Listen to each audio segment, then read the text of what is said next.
You are deliberate creators, genius creators, here in the best environment ever, launching rockets of desire all day, every day, and often holding yourself back from what you have expanded to be. We want you to be satisfied with the early manifestations of your desires. And what are the earliest signs of manifestations? More ideas coming, more ideas coming. The contrast, of course, is the earliest of all. The contrast is what gives birth to it. But once you've given birth to it, you've got to begin to line up with it. Otherwise you can't realize it, you won't recognize it, you can't sniff it out, you can't be on the trail of it, you can't want it and doubt it and be moving toward it. When you want it and doubt it, you're moving away from it.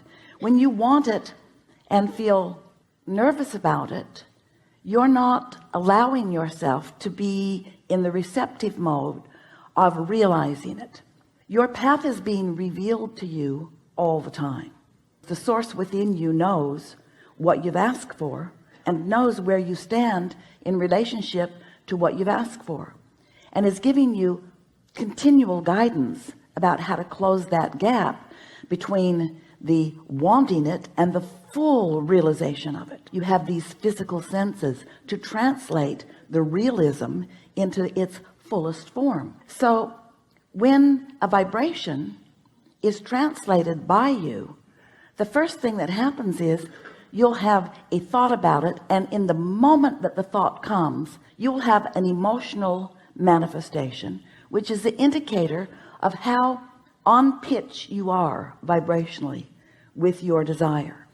The law of attraction, the most powerful law in the universe, says that whatever you are vibrationally emitting is what is coming back to you, because in your emanation you set a vibration that equals your receiving. Now, we have not said that to you before.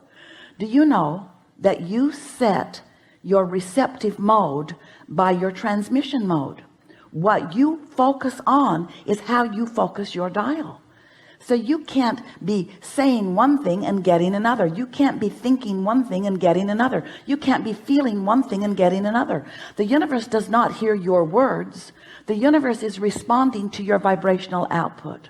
As you are offering this signal based upon what you are giving your attention to, whether it is in the past as you are remembering it, or in the present as you are observing it, or in the future as you may be imagining it, it doesn't matter. You're doing it right now. It's causing you to emit a signal now. That signal equals your point of attraction now, and the whole universe is queued up to respond to that vibration. The thing that would help you to emit the vibration, the one you want to emit, meaning the one that you want to be answered, the easiest way to do that is by caring, really caring about how you feel.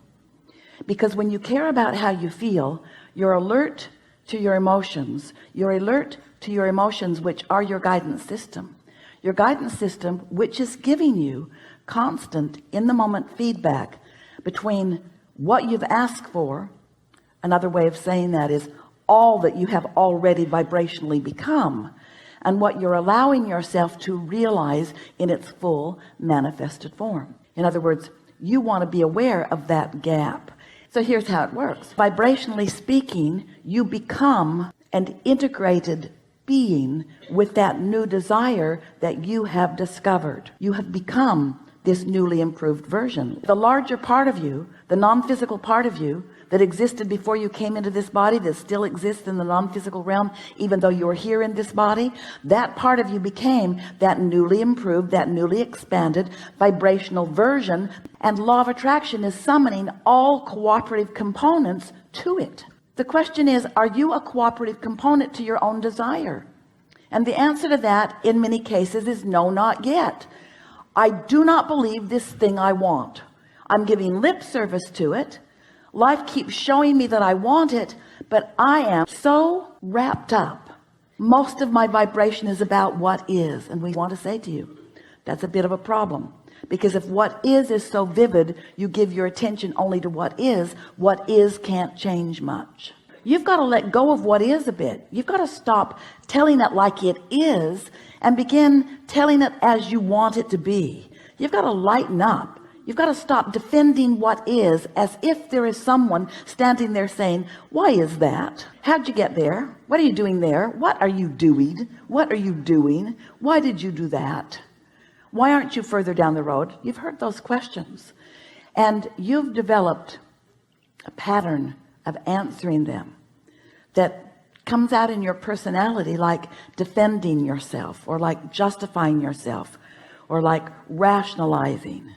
And we want you to cut that out, because every minute you spend in defense is a moment in resistance, not in allowing. It's in resistance, not in receiving. It's in resistance to the path that is calling you, and that's why you feel negative emotion.